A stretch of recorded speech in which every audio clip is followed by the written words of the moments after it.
Tēnā koutou, tēnā koutou, tēnā koutou katoa, ko li grei toko ingoa. For those that don't know me, I'm the kaiara here of Cape New Zealand, looking after professional development for careers advisors and transition educators throughout New Zealand. Today, we're very have the privilege of having Air New Zealand with us to talk about the opportunities with roles within Air New Zealand, in particular around piloting. So I'd just like you to introduce a few of the team that are going to be presenting today. First, we have Danica Tuzo, who is the ATR, and I understand now that is at the rear. I don't know if that's the official term, but that's what people use. First officer based in Tauranga, who's been with Air New Zealand for 6 years. Can we just ask people to mute, please? Prior to Air New Zealand, she was a flight instructor and a parachute drop pilot. Next, we have Scott Hickey, who is the Q300 captain, a pilot recruitment lead for Air New Zealand, who has been with the company for 9.5 years. And thirdly, there's Denise Kerr. Some of you will recognise Denise from TSC. She worked for over the COVID years. She worked with TSC, looking after as a team manager, working alongside the customer care team, very much looking after us in Gateway, relationship management and investment round. She is now the pilot support manager based in Wellington and Auckland, and has been with Air New Zealand for a combination of 20 years, involved in air cabin crew, management, ground staff, operations and pilot management. So without further ado, I would just welcome also I know that there's a lot of classes there as well that teachers not only have their, and careers advisors and gateway coordinators, not only themselves, but they've invited students along. So I hope they've shouted you lunch and that you will enjoy the next half an hour to 3/4 an hour. Can I just ask, because there's quite a number of us on the Zoom meet, that if you've got some questions, if we could put them in the chat, please. And then if there's time throughout the presentation, we'll try and answer these, but definitely at the end of the session, there will be opportunities for people to ask questions. So thank you very much, Scott, Danica and Denise, over to you. Thanks, Lee, and kia ora, everyone. Thanks for having us along this afternoon. It's really cool to be able to meet all of you, albeit virtually. But I guess to follow on from where Lee left off, and Danica and I can introduce ourselves. So my name is Scott Hickey. I'm a captain on the Q300. That's one of our regional turboprops, the 50-seater. As Lee touched on, the easiest way to tell which turboprop you're on is whereabouts the door is. So the Q300's got the door at the front, the ATR's got the door at the back. So I've been within New Zealand 9.5 years. Being a pilot is something that I always wanted to do. It was something that I wanted to do from 2 years old. At least that's the story my parents tell me. And I remember when I was in my final year at high school, telling people in my class that I really wanted to fly the Q300 for Air New Zealand. And I was lucky enough to get to be able to do that sort of 8.5 years ago. So I've flown a couple of planes for Air New Zealand. I've trained pilots to fly, as has Danica, and my sort of key role at the moment, when I'm not flying the plane, is doing actually a bunch of this stuff, engaging with our training organisations and being really involved in our pilot recruitment process on behalf of our GM, Christine Odie, which Danica is involved with as well. So that's me, Danica. Yeah, hi, welcome everyone. I'm also very excited to be here. It's great to be able to touch base with everyone directly and answer any questions that you've got. It's a pretty interesting career as a pilot, so there's always a few questions as to how to get there and what's the best path. So we're happy to be here today to be able to answer those questions. Similar to Scott, I decided when I was quite young I wanted to fly, and the bug stuck all the way through my schooling, so that was always the end goal. And I went on and studied to become a pilot, and I've had a few various jobs along the way, and Air New Zealand was always the end goal. So getting in here 6 years ago was a big achievement, and I've been loving my time ever since. So I'm on the ATR, so the opposite to Scott, so our door is at the back of the aircraft. And I've recently joined the pilot fleet management team as well. So thoroughly enjoying my time and really enjoying getting stuck into pilot recruitment. Cool. Excuse me, thanks, Danica. So I think, look, we've got a slide pack here that we'll run you guys through and talk to it as we move our way through. I know with a lot of these things, and particularly when you've got people like Danica and myself who are sort of busting with enthusiasm for the job that we do and the company that we work for, but really here to advocate for the industry as a whole. So in the work that I've done with our training organisations recently, the message that I've conveyed is, would really love anyone on this call to want to work for New Zealand. The thing that I hopefully we can convey today, even more so than that, would actually love you even more to be just part of the industry. New Zealand's a big part of the industry here in New Zealand, but we're not the only part, and we work pretty closely with our industry partners and training partners as well. So hopefully by the end of this, we've sort of given you a bit of a enthusiasm nudge towards aviation, but also understanding that we're not going to be able to cover everything off today.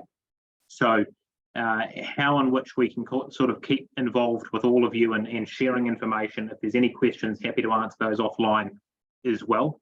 But as we move through this pack, I think what we really want to do is get to the end of it and have a really decent Q&A session as well, because it is a career that's pretty much not like any other. There's some intricacies to it. There's some really exciting parts to it, and we want to be able to talk to that as we make our way through. So I think to kick it off, ultimately, what's it about in terms of being a pilot at Air New Zealand? When Danica and I are involved in recruitment, we make it pretty clear that we hire really good people that just happen to fly aeroplanes. So we can talk a little bit about the technical aspect of our aeroplanes, what it takes to fly them. But remembering as we go through this, we're an organisation that employs people. And that's sort of what we're looking for. But what do our people do? Well, our turboprop pilots fly these two aeroplanes. I fly the top one, the Q300. Danica flies the ATR, the bottom one. The plane that Danica flies is a bit bigger than mine, and it's a bit newer as well, which she holds against me a little bit. We'd like to say that my aeroplane goes a little bit faster. If you read the Kyoto magazine, it goes 2 kilometres an hour faster. So about 500 kilometres an hour, and Danica's is a little bit slower. So there's always some good competition in pilot world. But what do we do with these aeroplanes? We've got 52 of them, and we fly all around New Zealand. We fly everywhere from Invercargill to Kerikeri, Gisborne, Napier, New Plymouth, Nelson, Blenheim, all over the show. We've got destinations all across New Zealand, and we'll get to that slide shortly. But what we aim to do with these aeroplanes and the people that fly them is connect New Zealanders to each other. Absolutely, during the COVID years, about how much flying we like to do and how connected we like to be. With these two aeroplanes, we fly over 300 sectors a day, which is a phenomenal amount of flying for a business our size and a country our size. We're carrying about 15,000 customers a day on these aeroplanes alone. And that's a really important number as well if you consider a population of 5 million people. Over 10,000 people a day are travelling on our turboprops, and that's the part that I really enjoy about our job, is being able to really connect communities across New Zealand. And having said that, we've got some pretty cool other aeroplanes as well, our Airbus and Boeing fleets. These are the aeroplanes that allow New Zealanders to connect to the world. So anywhere from Australia to the Pacific Islands to Asia and the United States, that's what we use these much bigger aircraft for. We've got about 650 pilots that fly our turboprops, about 1,300 pilots that fly our jet fleets. Why do we have so many pilots that fly jet planes? Well, they go a whole lot further, and they go to a whole number of places all around the world. So we can probably come back and talk to that maybe a little bit more a little bit later on. So where do we fly? That's our long haul route map there. It's changed a little bit after COVID. Some of you might remember that prior to COVID, we flew to London. We don't go there anymore. But what we've got as a business is a key opportunity to connect New Zealand to the Pacific Rim. So across the United States, Asia and Australia. New Zealand's in a bit of a funny position in the world. If you think about what our airline colleagues around the world like to do, they're often situated in a bit more of a preferred geographic region. If you think about an airline maybe based in the US or based in Asia, they're sort of right in the middle of absolutely everything. New Zealand is right in the middle of almost absolutely nothing other than the Pacific Ocean. So we fly over a lot of ocean to connect a lot of different places point to point, and that's what we've made a really good business of doing. But as I say, the strategy behind New Zealand, KML, and what we're trying to achieve is connecting New Zealanders to each other and then making sure New Zealanders can connect to the world. This is the part that Danica and I are really involved in, and that's our domestic routes. So you can see that we do a lot of flying. And again, it's really important to, I think, press home just how vital this network is for the success of New Zealand. In my role, I've been involved with a number of different issues across my time in this position, both in Hokitika and Gisborne, where we've had some issues being able to operate there with airport infrastructure, weather, other things like that. And it becomes really relevant just how important we are to those communities when we're working through how we can really serve those communities the best. Because of the flying that we do right across New Zealand, we've got pilots based all across New Zealand as well. And that's really important to remember for those of you that are calling into this who aren't living in Auckland. We obviously have pilots based in Auckland. We've got pilots based in Tauranga. Danica's one of them. New Plymouth, Wellington, Nelson, Christchurch. And we've got pilots that also live in other regional centres as well. But we've got pilots and cabin crew and engineers in other parts of our New Zealand whānau living right across New Zealand. And that's a really important part for us. So maybe I'll let, oh, looks like we've lost the presentation. So Lee, can you still see the presentation on your end? It's just dropped off on Danica's screen. Yeah, we can definitely see it. Okay, no, that's all right. Provided you guys can, that's the main point. Danica's just reconnecting, so I'll touch on this slide while she's doing that. But let's start a conversation, I think, around what a typical aviation career path or career path to pilot might look like. I think an important part to tell the story here is that every career path to becoming a pilot looks a little bit different.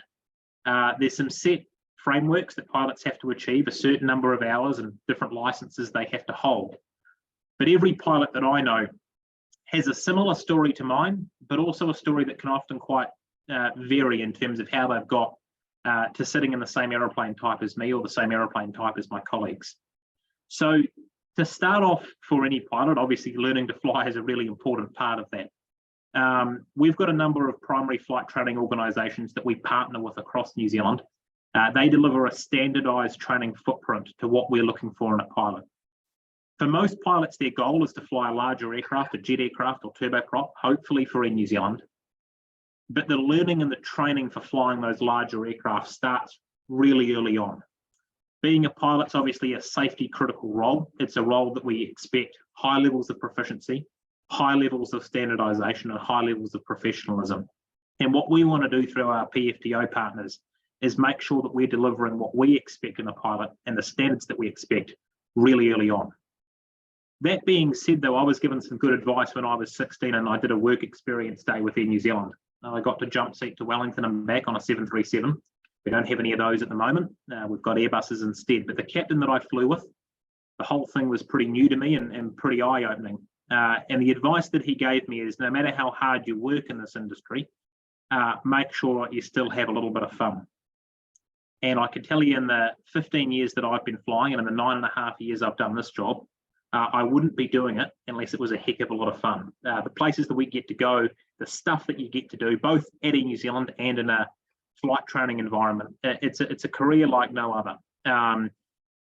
Pretty hard to tell all the stories that I've got here today on this slide, but I think that's a really important message is if you're keen on becoming a pilot, we hope that you are, make sure you have a bit of fun doing it as well, because I think you can get more out of this career than you can almost anything else. Danica, is there anything that you've got there? No, absolutely agree. It's I think fun is really important. There's a lot of study and people say, oh, when did you graduate and when did you finish? Well, you never really finish study. We've got checks every 6 months and then every year in the aircraft. So the learning and checking is always ongoing. So having fun is really important, because if you're not enjoying yourself, no one wants to be checked for the rest of their working career. But if it's enjoyable, it's all worth it. God, I might just ask these couple of questions that have just come up now, if that's okay with you, just because they're relevant to what you're talking about. And the first one is around, and I think you've answered this, but I'll just clarify that. Do you take pilots from Air New Zealand non-preferred flying schools, such as Waikato Aviation?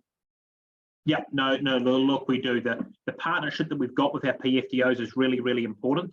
but we're an equal player in the aviation industry in New Zealand. So I'll be honest with you, I didn't go through a PFTO, nor did Danica.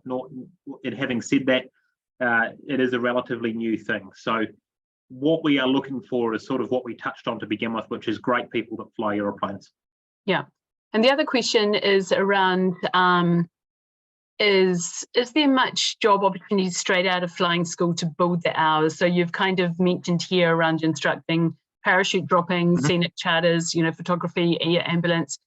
Is there quite a lot of work in those roles? Yeah, look, I think that's a really good question. And over the COVID years, the answer would have been no, right? Aviation was pretty hard hit during COVID. What we've seen in the last 18 months in particular is, because of the way that the pilot career path works with hours being a metric for when you can sort of progress in the industry and experience in general, when Air New Zealand is hiring, it means all of our industry partners are hiring as well. So that the Great Barrier Airlines, Sounds Air, flight schools all across New Zealand, and as I say, I've spent a bit of time with flight schools recently. I can tell you that they're struggling for instructors and they're struggling to find pilots. That's tough if you run those businesses. It's tough for Danica and my job running this business from a pilot sense. What it's really good for is for pilots, because there's a heck of a lot of opportunity out there at the moment. We're hiring pilots at our recruitment centres every fortnight that are dropping parachute in skydiving operations, that they're instructing, they're flying air ambulances, and every time we hire one of those pilots, that organisation needs to find a replacement. So while we can talk about how busy we are as a business, when we're growing, the industry tends to grow as well. So there's a lot of opportunity out there at the moment, and I think there will be for many years to come. And there's just one more before I let you move on. Is flying turboprops necessary to move on to jets? Great question. I'm really glad someone's asked that. This comes from a group of young people, I think. Yeah, and look, whoever's asked that, thank you for asking the question, because as you've heard, for Danica and I, we're really passionate about the part of the business that we're in. We've got turboprop pilots who've been in the airline 35 going on 40 years. We've got turboprop pilots who were flying turboprops before Danica and I were born. So while a lot of our pilots move on to fly the larger jet aircraft, we do have a huge contingent of pilots that stick around and fly the turboprops for their entire aviation career. And as a business, we're super grateful for that. They allow us to retain experience and talent. Those are the pilots that have trained Danica and I. Those are the pilots that are training our new pilots at the moment.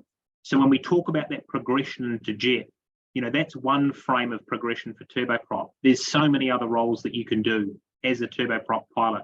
Roles like Danica and I are doing now in a leadership sense, training roles, safety roles. So if anyone is interested in a role within New Zealand and they just want to fly a turboprop, you're talking to someone who's equally aligned in what you want to do. Thanks, Scott. I've some more questions coming through, but I'll let you continue and we'll look at those at the end. Yeah, that's fine. So the right stuff, so qualifications that are needed. So you come out of school and you've started at the flight school, and what's actually required from you. So we're a little bit different to universities, as in we don't have set papers. So we have different pilot licenses that you work your way through. So we have, first of all, a private pilot license, which at the moment is self-funded. So that's not covered by student loan. I'm correct. That's still, yeah, the case for the foreseeable future at the moment. And then once you've moved on to that, so what the private pilot's license entitles you to be able to do, you can operate an aircraft, so you are officially a pilot, but you can't do it for hire or reward. So you couldn't do it as a job, but you could take your friend flying on a weekend for enjoyment. And then you work up to a commercial pilot's license. So this is just gaining more experience, more hours in the aircraft, and what that enables you to be able to do is to be able to work for hire or reward. So from there, from your CPL, that we call it, commercial pilot license, you could then go on and get your first piloting job. So you would be able to go on and become a skydive pilot or fly around for an air charter operation. But then we have what we call a multi-engine instrument rating, which typically you would get that before leaving the flight school. So what that entitles you to be able to do is basically fly in cloud, so be able to fly off our instruments. And so you would typically finish that before you leave the flight school. And then you've got a basic gas turbine knowledge. That's just an exam that you're able to do. That's sometimes done within the flight schools and sometimes not covered. So that can also be self-studied once you've graduated as well. And then your ATPL subjects. So what the ATPL subjects are, they're a mixture of different subjects that enable you to be able to be a captain on an airliner. So some flight schools, they're covered, which is fantastic if you can find a flight school that is, and some flight schools, they're not covered, so they're self-study as well. Air New Zealand preferred pilots. So as we said before, we've got some organisations that work with us, our PFDOs, and we will try and work with the PFDOs to hire from there. But as we've said, we will look at pilots from all organisations across New Zealand as well. Some companies also offer an airline integration course. This just gives you a bit of a look into an airline type lifestyle, a little bit of multi-crew work, so working with another pilot. So up until that stage of your training, everything you would have done would have been single pilot. So you're flying and you'll have an instructor next to you, but they're there to just to instruct you. They're not there to fly the aircraft with you, so it's not in a multi-crew setup. So that just gives you a bit of exposure to that type of environment prior to coming through to Air New Zealand, but that isn't a requirement, that's just a nice to have. So that is our qualifications. I think maybe a good point to point out here, and I really hope there's no one that was either one of my teachers at high school on this call, because they'll hate me for saying this, but I wasn't overly good at English. I'm a terrible speller. I've got terrible handwriting. So you'd be pleased to know that all of the aviation exams, PPL, CPL, and ATPL, are online and multi-choice, albeit you do it in a controlled manner. But they are multi-choice, and there's not a lot of writing. That's not the reason I got into aviation, but I'm very glad that that is how our exams work. So Danica mentioned that when we began, this is a huge amount of study and a huge amount of knowledge that's needed, but it's gradual and it builds up as you go. PPL exams, CPL, and then into ATPL. As Danica said, a lot of flight schools have this all-inclusive, some of them don't. But as much as this can look kind of overwhelming to begin with, it's like any academic qualification. It builds up over time and it builds up with experience. We've touched on this a little bit as well, so I won't dwell on it for too long, but what are we looking for? It's that good people that fly aeroplanes. It's that passion for the profession, stickability, resilience, determination. It is a career like no other. Danica and I look after 650 turboprop pilots in our team, and I can tell you that our team, day in and day out, don't need us. That's a really odd position for a business to be in, when essentially the people that lead that business division aren't there involved in it every day. And the reason we don't have to be is because we've got people that have got all of this stuff. They're out flying aeroplanes in pretty average weather, late at night, early in the morning, 5+ flights a day. And they don't need to call Danica and I up and ask for approval. They don't need to call Danica and I up and ask for advice, because we've trained them to a standard where they just go out and look after 300+ customers a day. And that's a pretty important skill set to have, is that ability just to get the job done, but importantly, get the job done safely. There's some stuff in there which is important, and it's regulatory as well from the CAA. Good health, class 1 medical. Pilots need to do a medical every year. We need to pass checks every year, but we also need to pass a medical check as well. And that's important to have in the back of your mind. Mature, responsible, disciplined, and a steady personality are all important, as is a sense of just actually getting on with your colleagues. As a pilot, you work with your colleague who sits a foot and a half away from you, potentially for 18 hours at a time when you're off to New York. So being able to get on with people is hugely important.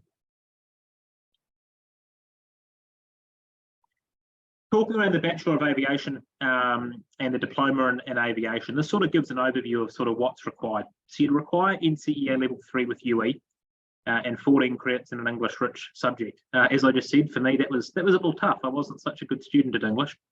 And then also 14 credits at a number-orientated subject. You probably understand why we've got both of those in there, and why that's a requirement from organisations for these qualifications. Being able to read and understand and do that in a timely fashion, but also the numbers are important as well. A huge amount of our training and qualification is based around that sort of quick math stuff, that cognitive ability around verbal and logical reasoning.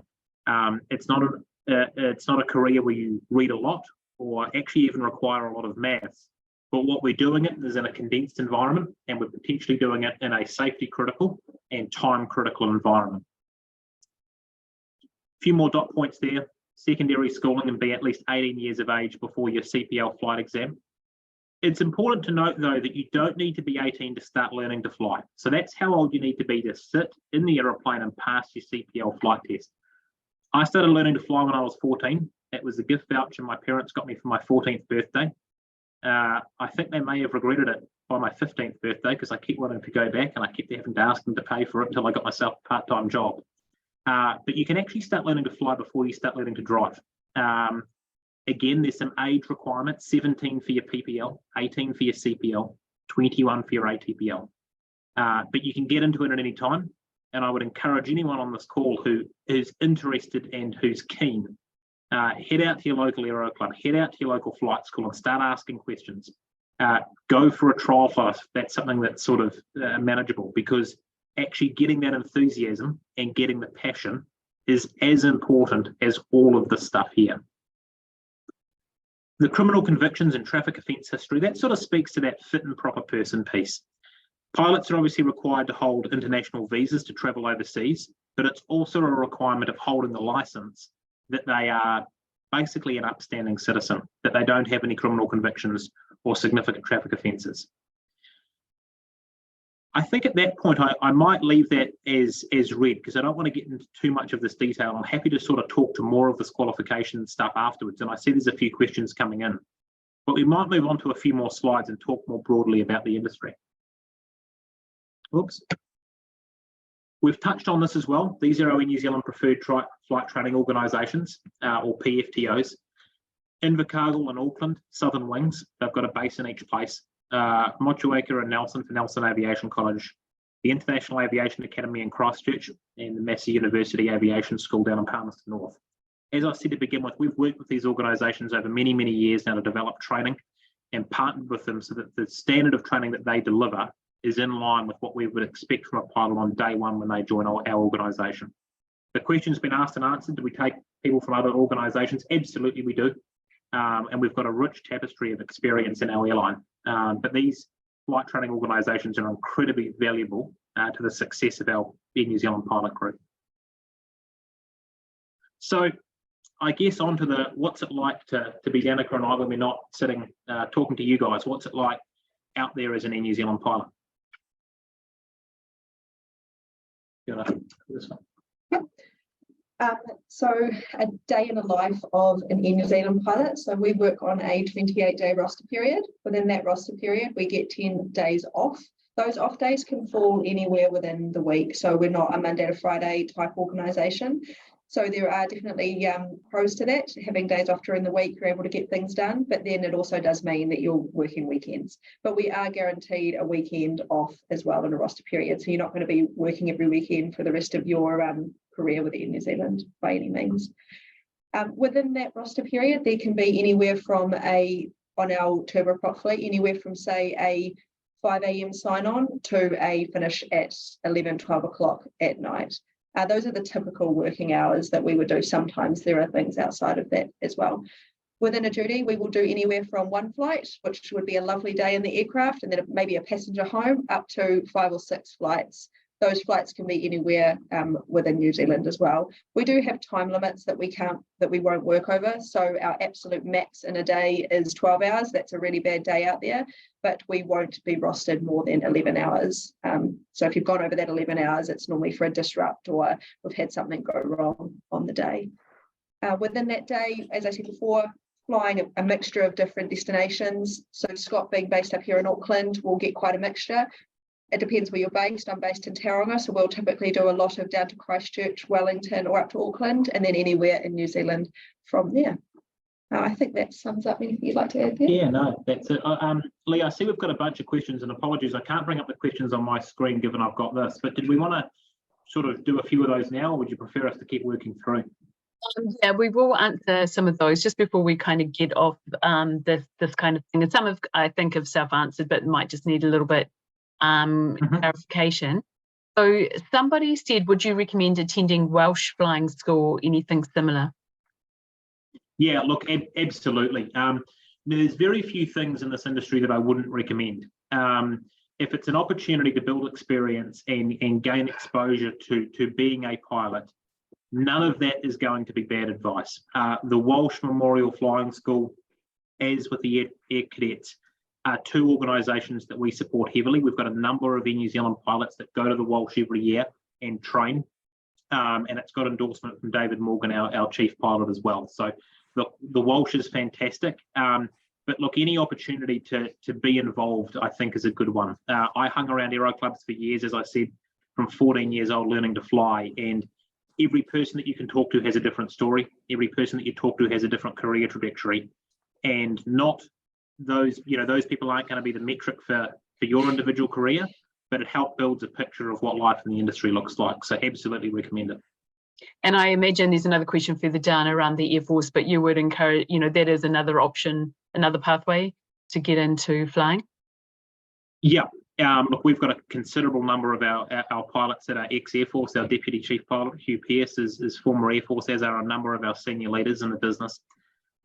Look, the RNZAF is part of that New Zealand Inc.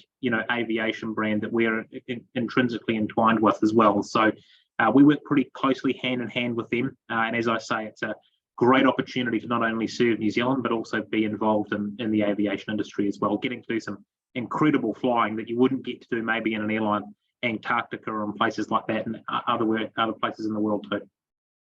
What about scholarships for getting private and commercial licenses? Yeah, I know there's different organisations around New Zealand that sort of are in that scholarship space. That's not something where New Zealand's at the moment in terms of providing scholarships, but there are a number of aviation scholarships that are, there's stuff that comes out of the Walsh Memorial Flying School we've already talked about, and other private sort of scholarships that have popped up over recent years. So again, look, if it's something that's available to you in your given circumstances and location in the country, would absolutely encourage you to explore it. But at the moment, that's not something that Air New Zealand directly provides. And we're just wondering if we could have some clarification about the level of maths and physics. So that's when you talked about physics and you talked about a number, that obviously level 3, it would need to go up to maths. But with physics, are you talking level 3 as well? Yeah, not specific to, and the flight training organisations will talk better to this than I can, but in terms of physics and maths and that sort of stuff, as we talked about, it's 14 credits in a number-rich course. So that includes, whether it be a physics, NCEA band, whether it be something in the lines of calculus or something like that. It's not particular to a given, I guess, course. It's the same with the language-rich subjects as well. The way it's worded is a little bit ambiguous, but it's designed to sort of get a bit of diversity. I was listening. It's designed to sort of get people somewhat involved in the mathematics side, but also in the language side as well. So if you're not taking physics at level 3, that's not a showstopper. Likewise, if you're not taking calculus at level 2 or level 3, it's those number-rich subjects, but it's not particular to one strand. Yeah, so someone's asked further down around statistics being the number and geography being language rich, which I would assume that they would be okay. Statistics definitely would be a number rich subject. Geography, I would say so. I couldn't be 100% certain on that, and that is something that our aviation training organisations can comment on. But I would highly imagine that geography would fit that language rich, cohort.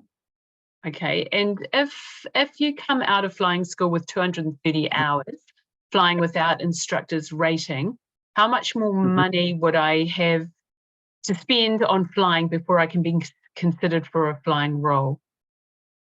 Yeah, so look, that's probably pretty consistent. It's good knowledge to have that you sort of come out of a flight school, generally speaking, with about 230-ish hours, depending on what course you've done and how much flying you've done. So it is a little bit variable. The minimum hours to work for Air New Zealand at the moment, we're what's considered a Part 121 organisation. That's a regulatory component from the CAA, and you must have 500 hours. But that's to work for Air New Zealand. And that's why almost always the pilots that we hire have gone and done a broad range of different things, like we talked about to begin with, whether it be parachute dropping like Danica. I was a flight instructor and I also did a bit of air ambulance flying as well. So when you come out of a flight training organisation with that 200 odd hours, you've got the qualifications, that commercial licence, and you've got the required hours, if you will, to get a job in industry. but not necessarily a job within New Zealand. And we need to bridge that gap by about 250 hours. That's a bit of work we're doing at the moment with the regulator, and we're going to look into moving forward a low-hour career pathway. How can we work with the regulator? How can we work with those in industry to get to a point that we can hire pilots at a lower hour standpoint, provided they've met a certain training metric? We're pretty early on in those discussions, but it is something that we want to explore more. But in terms of the cost aspect, be pretty variable in terms of cost. If you were going to pay for that 250 odd hours, that would be a lot of money. But that's generally where we find people will go out into industry, do an instructor rating, get into the charter space or the parachute dropping space, and that's how they build those required hours rather than paying for it, personally. As someone who's heavily involved in recruitment with Danica, that's sort of what we prefer as well. We prefer that industry experience. We prefer that work experience rather than, paying just simply to build fly-out hours. Hours are a wonderful metric of performance, but they're not the only metric. Industry experience is hugely valuable to us.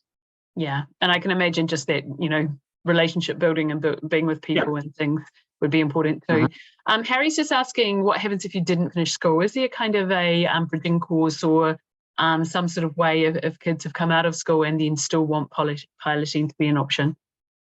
Absolutely. So if we think about our entry criteria into Air New Zealand, we require university entrance. However, we have an equivalence. We talked a little bit about a few slides ago, those ATPLs, those airline transport pilot license exams. There's 7 of them.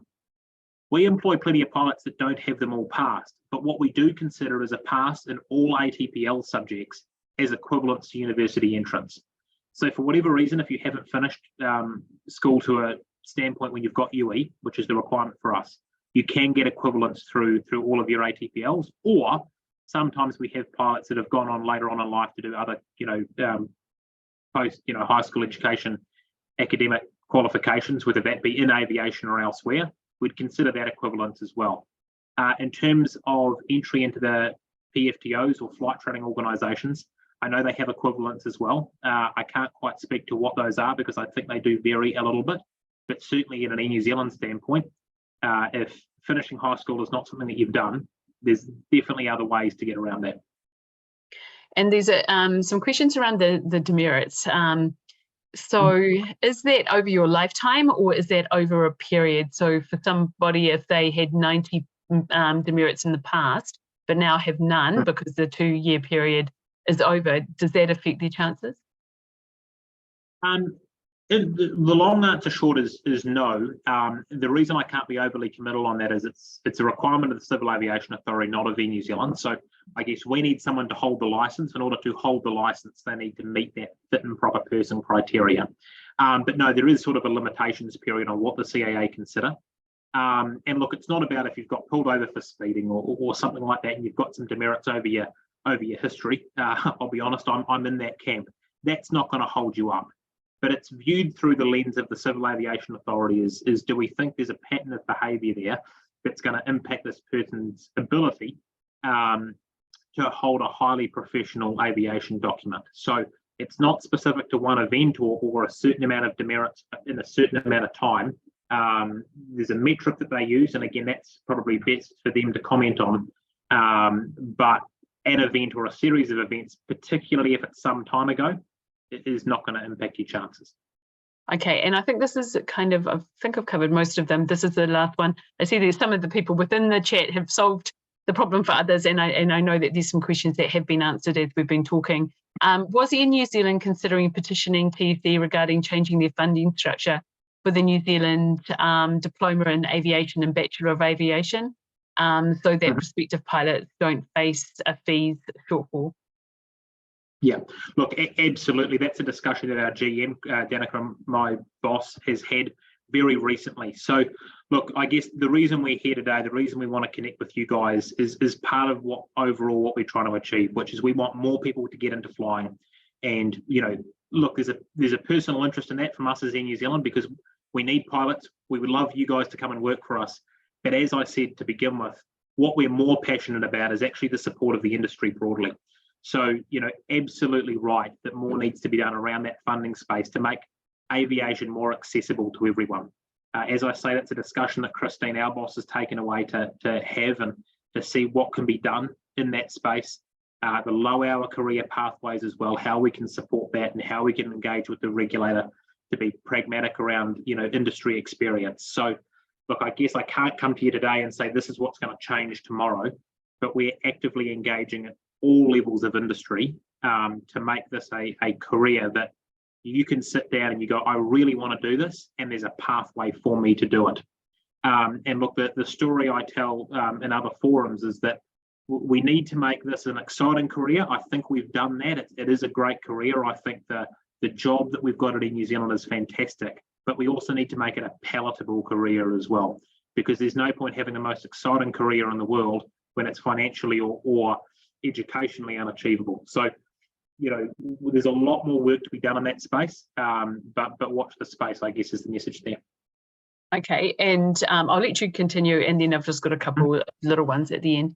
I think we've got not too many more slides. I'll talk to this one a little bit, but I'll move on relatively quickly. I've used this slide a bit in other forums, but it actually touches on the question that was asked earlier around that turboprop career piece. So aviation, or particularly airlines, and Air New Zealand's one of them, is what we would consider a seniority-based airline. So your progression, bigger aeroplanes, from FO to captain, from second officer to first officer, is based around how long you've been in the company. You need to be passing checks, passing your medical, and doing those bits and pieces, but largely it's based on seniority. A position will come out, it'll be advertised to the pilot group. The person who's been here the longest gets that position.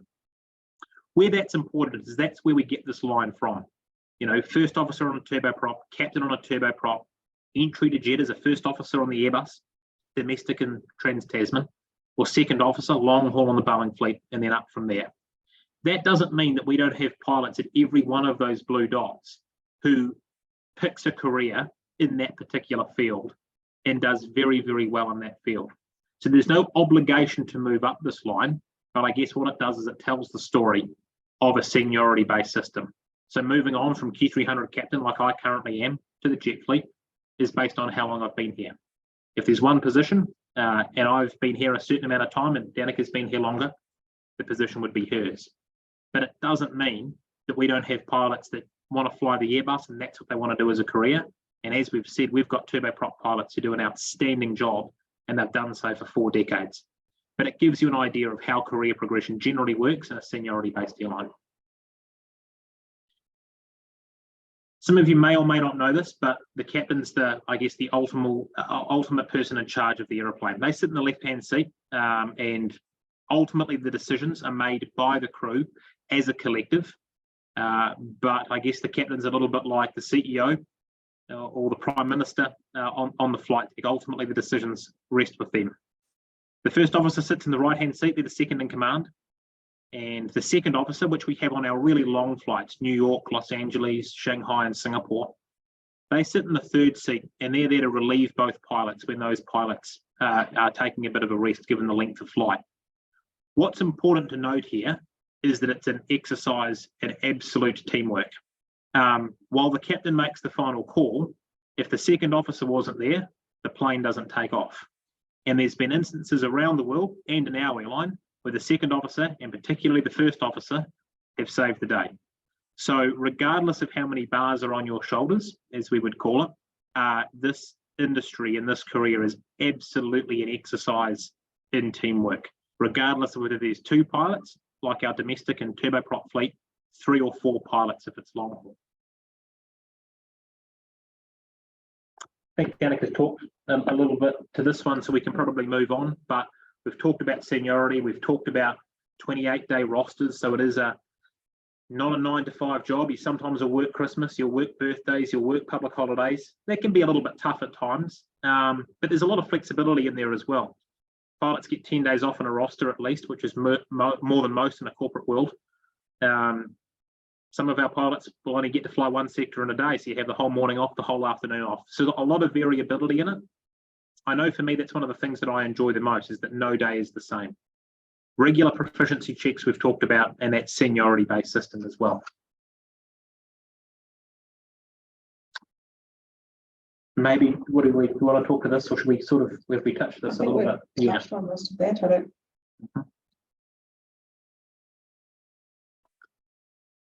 So I guess we've talked a little bit about what Danica and I do for a job, which is that regional New Zealand flying anywhere from 1 to 5 sectors a day. Flights of about 2 hours down to about 15 minutes. Our shortest flight, Wellington to Blenheim.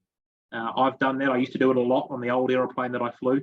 Can do it as quickly as 7 minutes across the Cook Strait. So we used to have sort of competitions about who could do it fastest, albeit in a safe manner.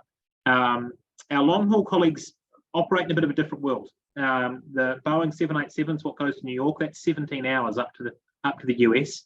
But anywhere between sort of that 10 to 14 hour mark is pretty common.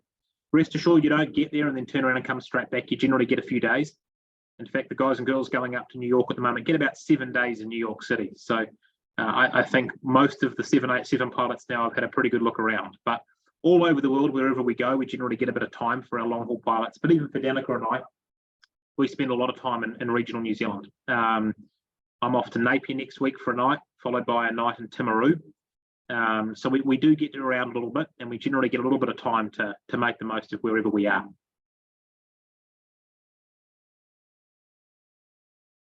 So in terms of job prospects, this gives you an idea of what it's looking like between 2022, last year, and 2041.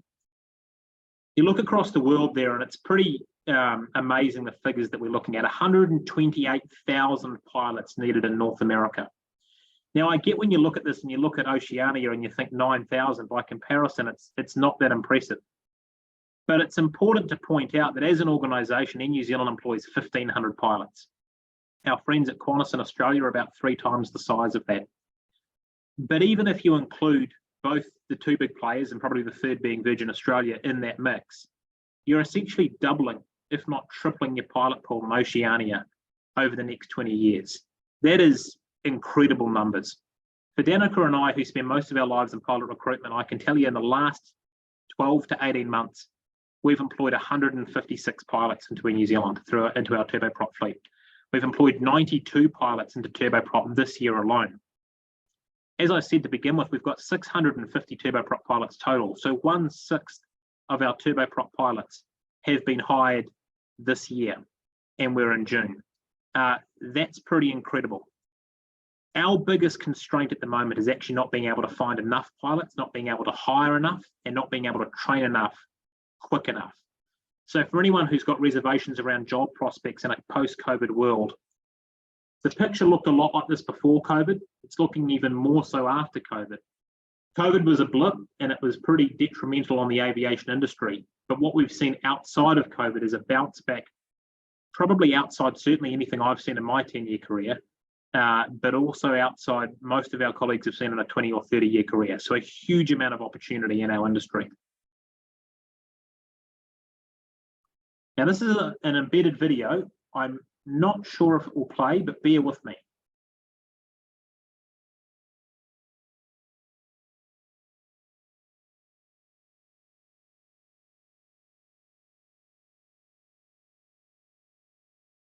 We just can't hear the sound. Sorry, yeah, no, I think I'll try it one more time, otherwise we'll move on. This video, as you've seen, is talking about women in aviation. It's available on YouTube, so apologies if we can't get it to work. Is that working now, Lee? We can see it, but we can't hear it. But I might get Denise to send me the link, the YouTube link, and then I will send that out with the recording in the newsletter that I send next week. Yeah, no, that would be great. And as I say, it's available online. It's particularly talking to how proud and I guess passionate we are about a diverse workforce as well. So, you know, watch it in that context, and it really does speak to what we're trying to achieve with that sort of story of good people that just happen to fly aeroplanes. Now I'm going to have to figure out how I can move the slideshow on. Bear with me. Righto. That brings us to the end of the PowerPoint. Hopefully that wasn't death by PowerPoint, but it conveys some really good information. So we can open the floor now to some questions, I guess. Yeah, I think that that there has been some amazing questions come through, and I think everyone, you know, some of the people that had to go have really appreciated it and found it very, very valuable. Here's some quite interesting questions, and you you did lay out the schedule, the comparison between the short and long haul. But somebody wants to know around, is it boring when you're in cruise on those long haul? Well, neither Danica and I have been long haul pilots, so it's a bit hard to tell you. Look, what I can tell you though is that for our long haul pilots, 17 hours to New York, probably 7 of that they're doing in the bunk. So when we talk about the bunk, it's sort of a business class type setup where they can sleep, they can watch a movie, they can have dinner, breakfast, lunch, they get all 3 meals because they're in the air for so long. So I guess they're not hanging on to the controls of the aeroplane physically for 17 hours.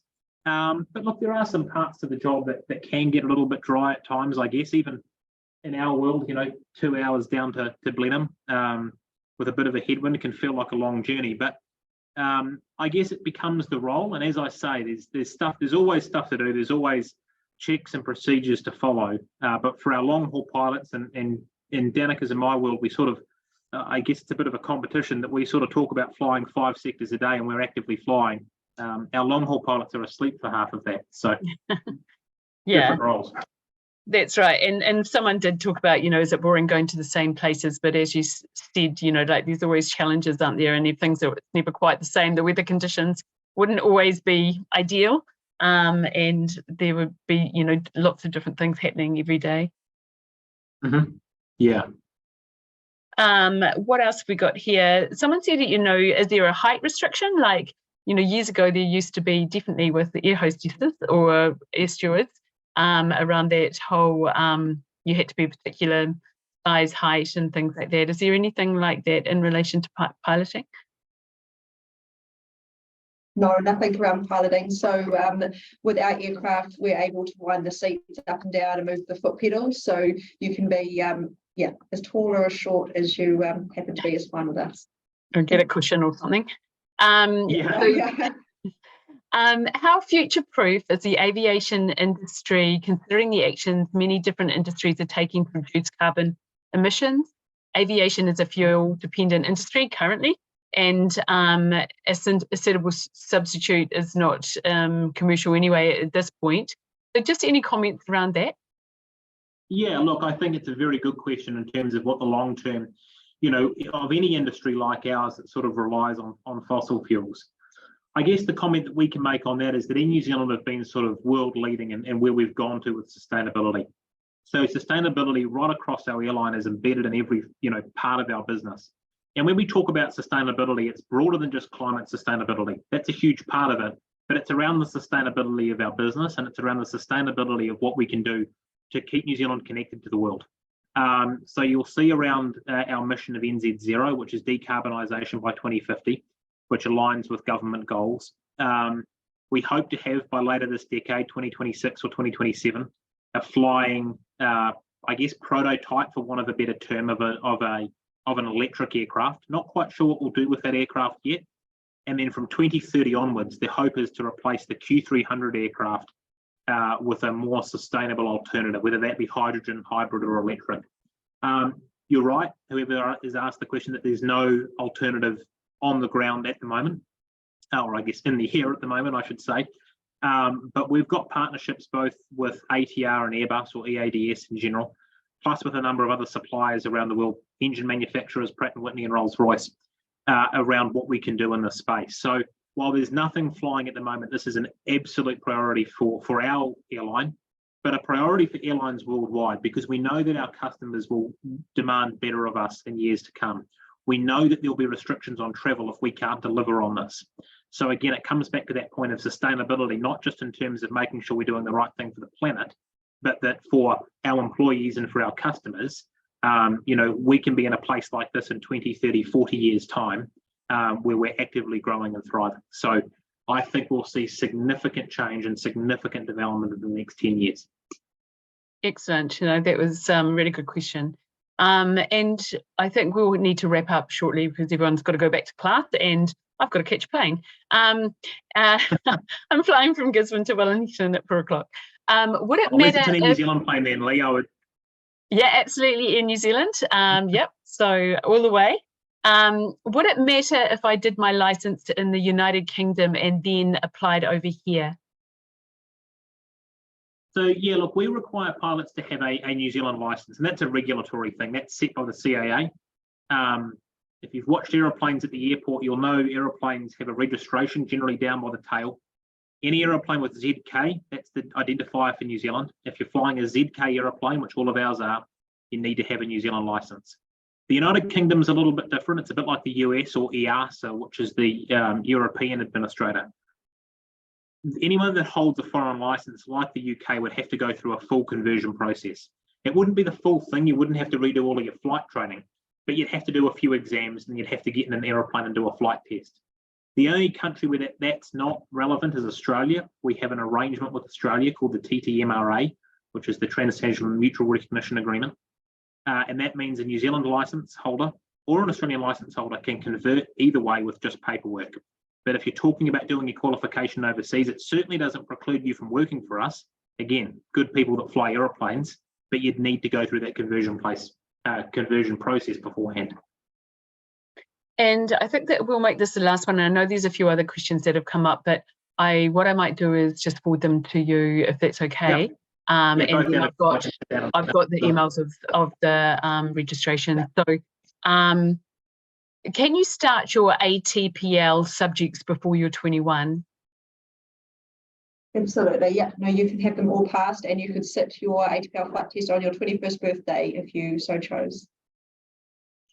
And the other questions are really around do air cadets, sorry, I've just lost that. Do air cadets help you get into an airline? And we've kind of sort of covered that, haven't we? That it's the Air Force and that's all good training, isn't it? Is that integration into Air New Zealand? Absolutely, and I guess to give you the story of where that's important from a New Zealand standpoint is Danica and I spend a lot of our time doing CV reviews, reviewing applications for pilots that want to come and work for us. We look at every application by itself. We don't compare them to other people. We don't look at, you know, Danica's application and my application to decide who's the better person. We look at every application by themselves and we look at what that person's done. Flight hours are important, industry experience is important, but anything else that individual has done to broaden their experience, you know, work with people, work in different environments, get more exposure to the industry, that gives us a huge amount of confidence that that individual is going to work really well in our organisation. So Air Cadets plays a huge part in that. We've talked about the Walsh, we've talked about other things in the industry.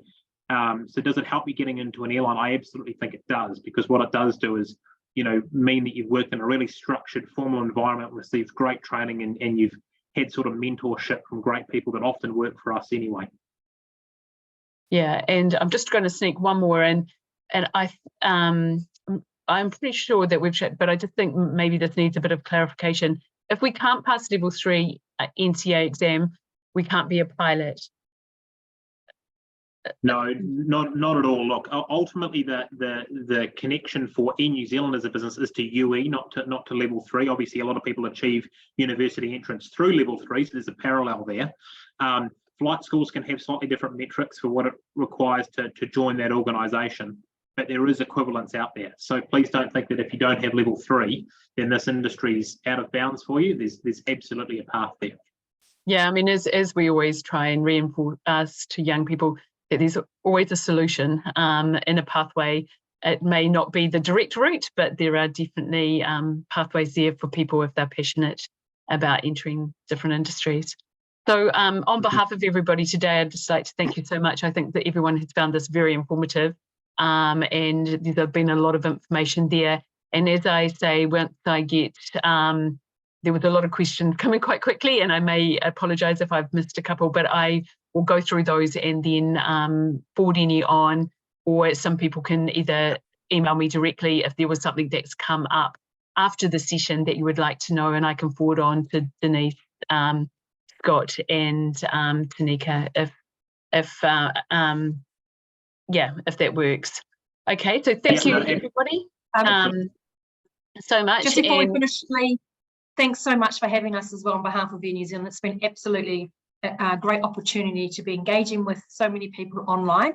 If I get you to send that through to our email address, I'll send that through to you, Lee. But also just a quick wrap, we do have our career evening in Auckland on the 16th of August and also in Christchurch on the 24th of August. That's for you know, a whole lot of expos that we are doing this year. We will be filming it as well. So for those that can't make it to Auckland and Christchurch, and again, this is a start of many sessions that we want to be engaging with you over this year and of course the coming years as well. So watch this space. We're there to answer those questions. We're there to help, support, and just be, you know, alliance across that. So thanks very much. Yeah, thank you, Denise. And if you could send those dates through to me too, I'll put it all in the blurb that I send out on Tuesday to everybody. Lovely. Yeah. So thank you. Enjoy the rest of the day. And I'm looking forward to the good service of Air New Zealand in a very short time. Sounds good. Thanks, everyone. Okay. See you.